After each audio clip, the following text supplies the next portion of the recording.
स्वागत है आप सभी का। नमस्कार, मैं हूं प्रीति सिंह। आप देख रहे हैं खबर दोपहर। आइए शुरुआत करते हैं सुर्खियों के साथ। 7वें और अंतिम चरण के लिए प्रचार में जुटे दिग्गज। मध्य प्रदेश के रतलाम की रैली में प्रधानमंत्री नरेंद्र मोदी का विपक्ष पर प्रहार। कहा, कांग्रेस ने दे दिया आदिवासियों के हितों पर ध्यान। नए भारत के तमाम संकल्पों को पूरा करने के लिए पूरी शक्ति से कमल खिलाने की अपील।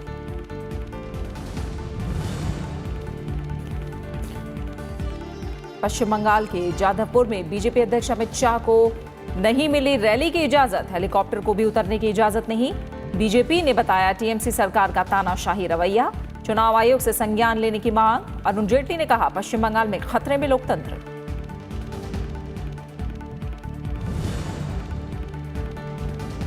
उत्तर प्रदेश के गोरखपुर में एसपी बीएसपी आरएलडी की साझा रैली। मायावती ने कहा, गलत नीतियों के कारण कई राज्यों में सत्ता से बाहर हुई कांग्रेस। राहुल गांधी की पंजाब के फतेहगढ़ में जनसभा। प्रियंका गांधी मध्य प्रदेश में करेंगे प्रचार।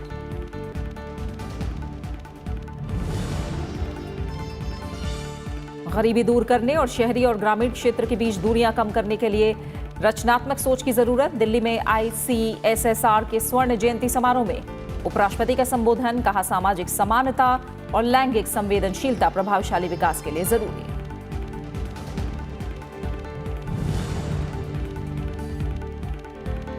विश्व व्यापार संगठन के विकासशील देशों की मंत्री स्तरीय बैठक आज से दिल्ली में। अंतर्राष्ट्रीय व्यापार की चुनौतियों और संभावनाओं पर मंथन। मौजूदा हालात के मद्देनजर विभिन्न पक्षों से डब्ल्यूटीओ में सुधार की मांग। बुलेटिन में सबसे पहले बात लोकसभा चुनाव से जुड़ी खबरों की।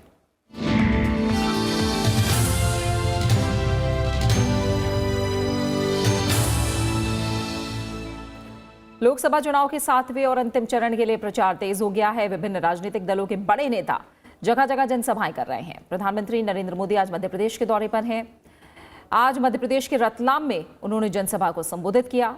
इस मौके पर प्रधानमंत्री नरेंद्र मोदी के निशाने पर कांग्रेस रही। उन्होंने कहा कि कांग्रेस की नीतियों की वजह से आतंकी हमलों में अपनों को हमने खोया है। उन्होंने कहा कि कांग्रेस की 4 पीढ़ियों ने शासन किया, लेकिन उन्हें आदिवासियों का ध्यान ही नहीं दिया।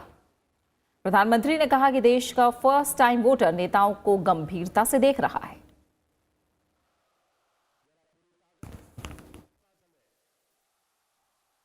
एक कांग्रेस की विचारधारा है। ये 3 शब्द नहीं है, ये कांग्रेस का अहंकार है। ये 3 शब्द नहीं है, देश की जनता के प्रति उनका रवैया है। ये 3 शब्द नहीं है, ये देश की जनता को अपनी जेब में लेकर के घूम रहे हैं। ये अहंकार का प्रतीक है। बॉफोर्स तोप घोटाले पर इनका एक ही जवाब है, हुआ तो पनडुब्बी घोटाले पर इनका एक ही जवाब है। क्या जवाब है? क्या जवाब है? हेलीकॉप्टर घोटाले पर इनका एक ही जवाब है। क्या जवाब है? जरा पूरी ताकत से बताओ तो उनको पता चले। वहीं बीजेपी अध्यक्ष अमित शाह को पश्चिम बंगाल के जादवपुर जिले में रैली करने की अनुमति नहीं मिली है। अमित शाह को ना तो जादवपुर में रैली करने की इजाजत दी गई है, ना ही हेलीकॉप्टर लैंड करने की मंजूरी मिली है। बीजेपी ने इस मामले में चुनाव आयोग से संज्ञान लेने की बात कही है। पश्चिम बंगाल में लोकसभा चुनाव के आखिरी चरण में 19 मई को मतदान होना है। ममता बनर्जी की तानाशाही चल रही है। आज हमारे पार्टी के अध्यक्ष अमित शाह जी की जादवपुर में रैली थी। हमने अर्जी 4-5 दिन पहले लगाई थी, लेकिन कल तक परमिशन देंगे ऐसा कहते रहे और कल रात 8:30 बजे बताया कि अब इजाजत नहीं देंगे। कोई कारण नहीं, कोई वहां हिंसा नहीं हुई है, ना कोई कुछ हुआ है। जो किया चुनाव में वो तृणमूल के लोग हिंसा करते हैं, लेकिन शहर तो चल रहा था, तो भी इस रैली को इन्होंने इजाजत नहीं दी। फिर हेलीकॉप्टर उतरने की परमिशन दी थी। तो हमारे लोगों ने सोचा हेलीकॉप्टर उतारेंगे, लेकिन कल रात 11:30 बजे हेलीकॉप्टर की परमिशन भी मना किया। यह लोकतंत्र की हत्या है।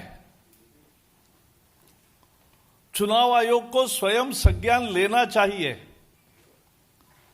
अगर चुनाव में प्रमुख नेताओं की रैलियां भी नहीं करने देंगे तो फिर चुनाव क्या मतलब है? पश्चिम बंगाल में रविवार को छठे चरण के मतदान के दौरान जहां बम्पर वोट पड़े, वहीं बीजेपी और तृणमूल कांग्रेस कार्यकर्ताओं के बीच झड़पें भी हुई। रविवार को मतदान शुरू होने के 1 घंटे भीतर ही पश्चिम मेदिनीपुर जिले के दोनों संसदीय सीटों घाटाल और मेदिनीपुर के बीजेपी उम्मीदवारों के साथ मारपीट हुई और उनके काफिले पर पथराव किया गया। बीजेपी नेता और केंद्रीय मंत्री मुख्तार अब्बास नकवी ने बीजेपी नेताओं पर हुए हमलों को लेकर पश्चिम बंगाल की मुख्यमंत्री ममता बनर्जी पर निशाना साधा। उन्होंने चुनाव आयोग में मतदान के दौरान हुई हिंसा को लेकर शिकायत दर्ज कराई। बीजेपी और सीपीएम ने जंगल महल इलाके के कई बूथों पर फिर से मतदान की मांग की है। 100% सेंट्रल फोर्सेस का डिप्लॉयमेंट नहीं हो रहा है और जो लोकल एडमिनिस्ट्रेटिव मशीनरी है वो इलेक्शन कमीशन को सपोर्ट नहीं कर रही है, इलेक्शन कमीशन को सहयोग नहीं कर रही है, और जिसका नतीजा है कि जो सेंट्रल फोर्सेस हैं उनका प्रॉपर डिप्लॉयमेंट अलग अलग जगहों पर बूथों पर नहीं किया जा पा रहा है। उसकी भी हमने मांग की है कि जो भी सेंट्रल फोर्सेस हैं उनका 100% बूथ पर डिप्लॉयमेंट हो, क्योंकि सेंट्रल फोर्सेस को सेंट्रल इलेक्शन कमीशन ने सफिशिएंट सेंट्रल फोर्सेस यहां भेजी हुई हैं। बीजेपी उम्मीदवार भारती घोष ने आरोप लगाया है कि घटना के दौरान पुलिस मूक दर्शक बनी रही। इस पूरी घटना की जिला अधिकारी से रिपोर्ट मांगी गई है। वहीं बीजेपी ने कहा है कि हिंसा को देखते हुए 7वें चरण के चुनाव के लिए और ज्यादा सुरक्षा व्यवस्था मजबूत की जाए। इस बीच टीएमसी ने बीजेपी के आरोपों से इनकार किया है। वहीं चुनाव आयोग ने बांकुरा के जिला मजिस्ट्रेट और जिला निर्वाचन अधिकारी उमाशंकर को पद से हटाकर उनके स्थान पर 2008 बैच के आईएएस अधिकारी मुख्तार को नियुक्त किया है। कि उनके पैरों तले धरती हिल गई है और इसलिए वो जानबूझकर ये हिंसा कर रहे हैं। उनके गुंडे एक दिन पहले जाकर बम फोड़ते हैं, फायरिंग करते हैं ताकि दहशत हो, और सीसीटीवी सभी केंद्रों पर न होने से वहां पूरा रिगिंग करते हैं। और इसलिए हमने आज मांग की कि अभी अंतिम चरण में आज की घटनाओं की तो पहले जांच करें, जो दोषी है उनको पकड़े, और उसके साथ साथ हमने ये मांग की है कि 7वें अंतिम चरण के चुनाव के लिए जो अवांछित व्यक्ति है, जो हिस्ट्री शीटर्स है, उनको राउंड अप किया जाए और उसके साथ सभी केंद्रों पर सीसीटीवी लगाए जाए, जिसका फीड चुनाव आयोग को मिले, तभी ये प्रकार जो तरीके चल रहे वो रोके जा सकते हैं। केंद्रीय वित्त मंत्री और बीजेपी के वरिष्ठ नेता अरुण जेटली ने विपक्षी दलों पर निशाना साधा है। अपने ब्लॉग में ममता बनर्जी की आलोचना करते हुए अरुण जेटली ने लिखा कि पश्चिम बंगाल में लोकतंत्र खतरे में है, विपक्षी दलों के कार्यकर्ताओं की हत्या हो रही है, उम्मीदवारों पर हमले हो रहे हैं और पोलिंग बूथ पर कब्जा हो रहा है। साथ ही विपक्षी दलों के नेताओं को रैलियां भी नहीं करने दी जा रही हैं। अरुण जेटली ने अपने ब्लॉग में बीएसपी प्रमुख मायावती पर भी निशाना साधा। साथ ही उन्होंने वामपंथी दलों पर भी सवाल उठाए।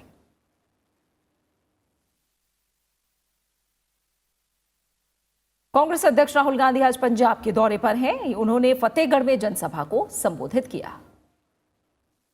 मैं 30 लाख नहीं बोलूंगा, मैं 30 लाख, 35 लाख, 50 लाख नहीं बोलूंगा। 22 लाख नौकरियां साल के अंदर आपके हवाले कर दी जाएंगी।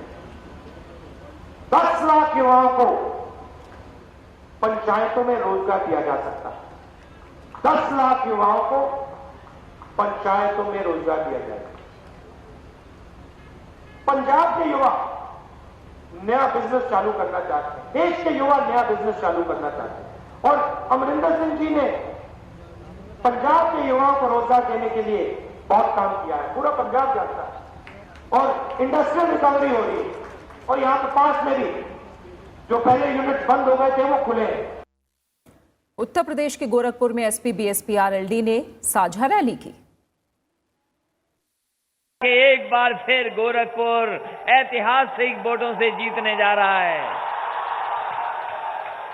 और गोरखपुर ही नहीं, गोरखपुर के आसपास जितनी भी सीटें हैं, चाहे वो बांसगांव हो, कुशीनगर हो, महाराजगंज हो, इस बार गठबंधन की आंधी में कोई बचने वाला नहीं है। केंद्रीय वित्त राज्य मंत्री शिव प्रताप शुक्ला ने कहा है कि प्रधानमंत्री नरेंद्र मोदी के नेतृत्व में पार्टी 300 से ज्यादा सीटें जीतेगी और उत्तर प्रदेश में स्थिति पहले से बेहतर हुई है। उन्होंने कहा कि देश में हुए विकास को लेकर लोग प्रधानमंत्री नरेंद्र मोदी के नाम पर वोट दे रहे हैं। हमारी संवाददाता कृति मिश्रा ने शिव प्रताप शुक्ला से खास बात की।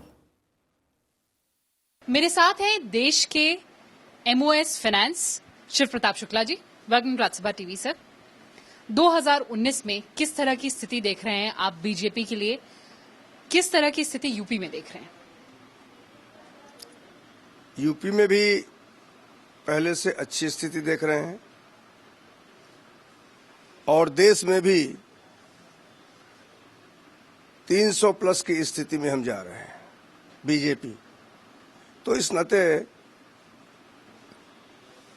हम पूरी तौर पर 23 के बाद इस सरकार को आदरणीय श्री नरेंद्र मोदी जी के नेतृत्व में बनाने जा रहे हैं। सबसे बड़ा फैक्टर क्या होगा इस बार? विकास का क्रम इतना बढ़ा है कि लोग आज उम्मीदवार नहीं पूछ रहे हैं, उनसे पूछने पर कह रहे हैं हम मोदी को वोट देंगे। इस नाते कि उनको प्रधानमंत्री का आवास मिला है, शौचालय मिला है, उज्ज्वला के अंतर्गत उनको गैस का सिलेंडर मिला है, न जाने कितनी प्रकार की पेंशन मिली है, मुद्रा योजना के द्वारा वो जो नौकरी मांगा करते थे अब उनको रोजगार मिला है और वो नौकरी देने वाले बन गए हैं। किसानों को लागत का 1.5 गुना मूल्य मिल रहा है और अब उस पर एक और बोनस चढ़ गया है, किसान सम्मान निधि। लोगों के खाते में वो पैसे आ गए हैं, जिनके 11 अंक के खाते उसमें सब में आ गए हैं। जो 10 अंक के रह गए हैं उसको जगह जगह जब हम लोग जा रहे हैं तो बता भी रहे हैं कि इसको 11 अंक करा लीजिए, तुरंत आ जाएंगे, तो आ भी जा रहे हैं। तो पहले जब हम लोग जाते थे लोग कहते थे सड़क तो सरकार बनवाती है, हमारे लिए क्या हुआ है।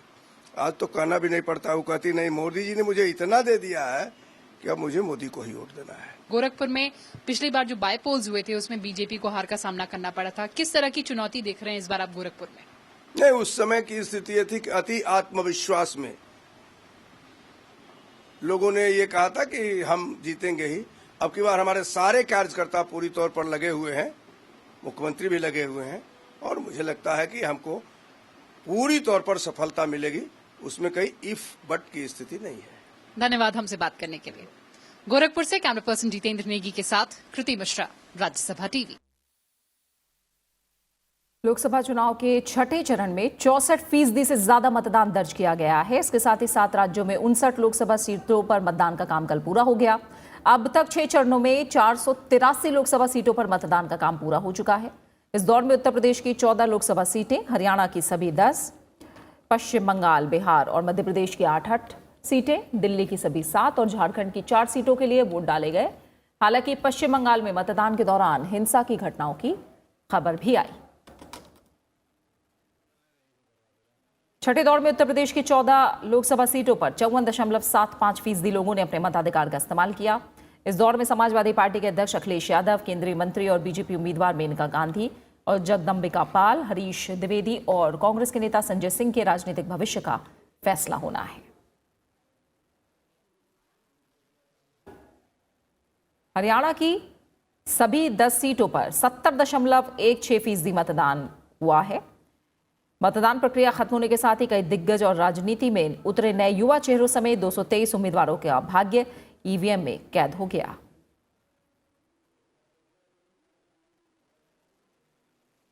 दिल्ली की सभी 7 सीटों पर इस दौर में वोटिंग हुई। करीब 60.50% लोगों ने अपने मताधिकार का इस्तेमाल किया। 2014 लोकसभा चुनाव में दिल्ली की सभी 7 सीटों पर बीजेपी ने कब्जा जमाया था। इस बार दिल्ली की 7 सीटों पर कई दिग्गज चुनाव मैदान में हैं।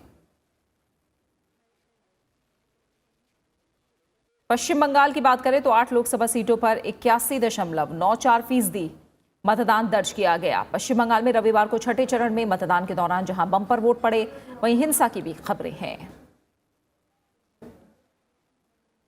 मध्य प्रदेश की 8 लोकसभा सीटों पर 65.26% मतदान हुआ है। राज्य की 8 सीटों पर अंतिम चरण में 19 मई को भी वोट डाले जाएंगे। झारखंड की 4 लोकसभा सीटों पर, जिनमें धनबाद, जमशेदपुर, सिंहभूम और गिरिडीह शामिल है, यहां मतदान शांतिपूर्वक संपन्न हो गया। झारखंड की 4 लोकसभा सीटों पर 64.50% लोगों ने अपने मताधिकार का इस्तेमाल किया।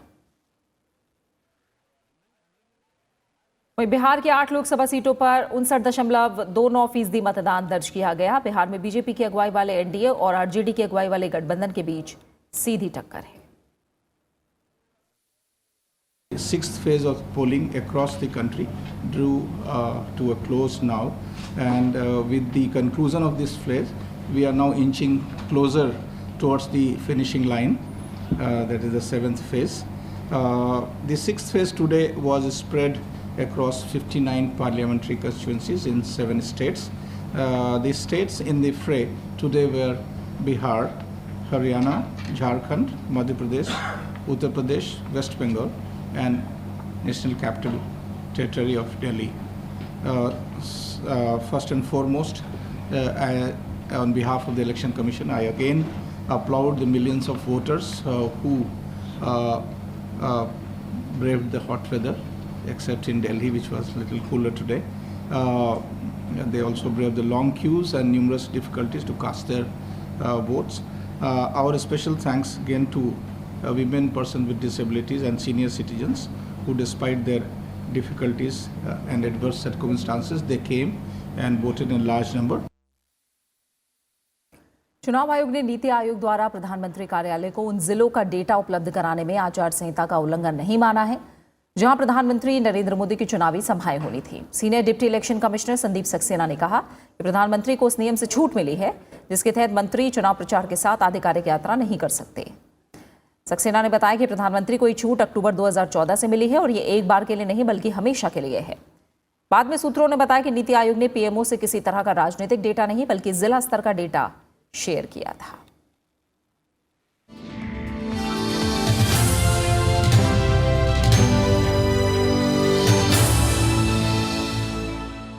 खबरें जारी है, लौट रहे हैं एक छोटे से ब्रेक के बाद।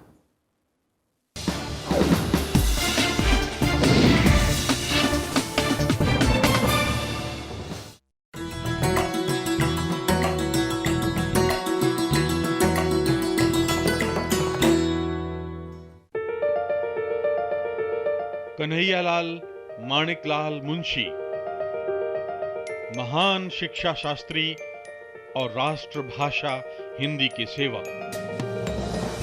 30 दिसंबर 1887 को गुजरात के भड़ोच में हुआ था जन्म।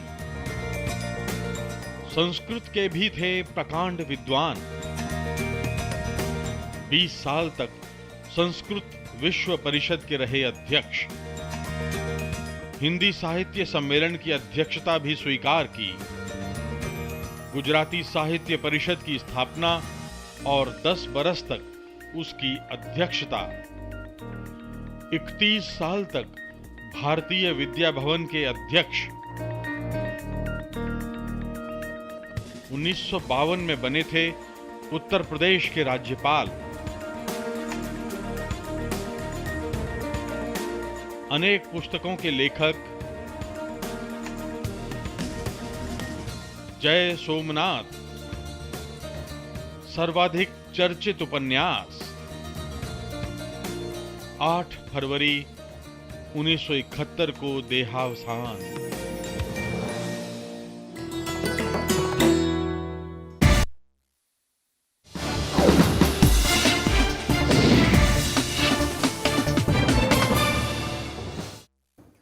आइए ब्रेक के बाद खबरों के सिलसिले को आगे बढ़ाते हैं। उपराष्ट्रपति एम वेंकैया नायडू आज ICSSR के स्वर्ण जयंती समारोह में शामिल हुए। उपराष्ट्रपति ने कार्यक्रम को संबोधित किया।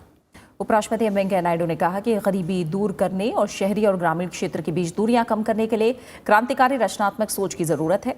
उन्होंने कहा कि सामाजिक समानता और लैंगिक संवेदनशीलता प्रभावशाली विकास के लिए जरूरी है। Mutually dependent world, everyone realizes the importance of learning from each other's experience and adopting global best practices. This is all the more important in research. Any research that is subjected to international rigor, methodology and evidence is bound to better in quality and impact, getting more and more information. Information with confirmation is more than an ammunition. Equity and gender sensitivity is also another important thing. Even after so much civilization, and still there is areas of gender discrimination, social discrimination, how to change it, how fast we can do it. Is it possible only stopping atrocities against women by mere legislation? Legislation alone will not. ICICI bank की पूर्व मुख्य कार्यकारी अधिकारी Chanda Kochhar ICICI Videocon bank कर्ज धोखाधड़ी और धन शोधन से जुड़े मामले में आज प्रवर्तन निदेशालय के सामने पेश हुई। कोचर पर बैंक कर्ज धोखाधड़ी और धन शोधन के आरोप में मुकदमा दर्ज है।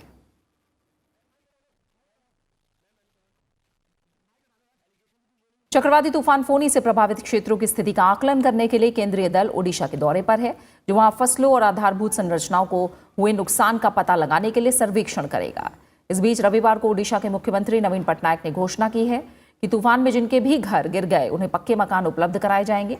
उन्होंने बताया कि 1 महीने के भीतर ही पीड़ित लोगों के आंकड़े जुटा लिए जाएंगे। साथ ही 1 जून से पीड़ित लोगों को राहत राशि का बंटवारा शुरू कर दिया जाएगा। इस बीच ओडिशा सरकार ने फोनी तूफान में 21 और लोगों की मौत की पुष्टि की है। इस तरह इस तूफान में मरने वालों की संख्या 43 से बढ़कर 64 हो गई है। Has damaged our state, but not our spirits. Please donate generously to the Chief Minister's Relief Fund to rebuild Odisha.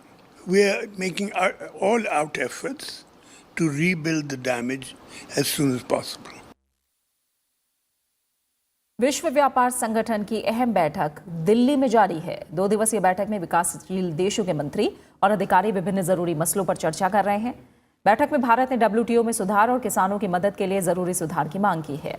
2 दिन की यह बैठक ऐसे समय में हो रही है जब नियम आधारित बहुपक्षीय व्यापार को चुनौती मिल रही है। अमेरिका चीन के बीच ट्रेड वॉर तो जारी है ही, भारत अमेरिका और कई अन्य देशों में टैरिफ को लेकर उलझन बनी हुई है।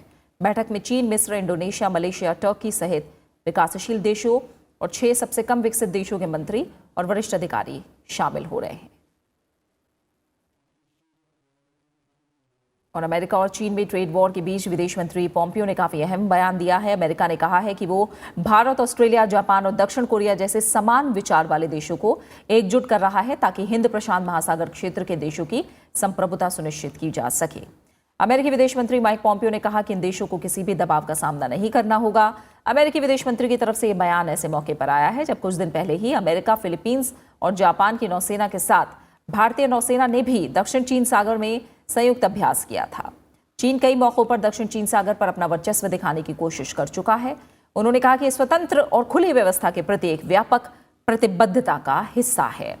पोम्पियो ने कहा कि राष्ट्रपति ट्रंप की नीतियां एशिया में अहम हैं। उन्होंने कहा कि अमेरिका ने दक्षिण चीन सागर में अपनी सैन्य उपस्थिति को मजबूत किया है। वहीं चीन का दावा है कि दक्षिण चीन सागर का लगभग पूरा रणनीतिक क्षेत्र उसके पास है, जबकि Brunei, Indonesia, Malaysia, Philippines, Taiwan और वियतनाम भी इसमें दावा करते हैं। और इसी के साथ फिलहाल खबर दोपहर में इतना ही। आप बने रहिए राज्यसभा टीवी के साथ।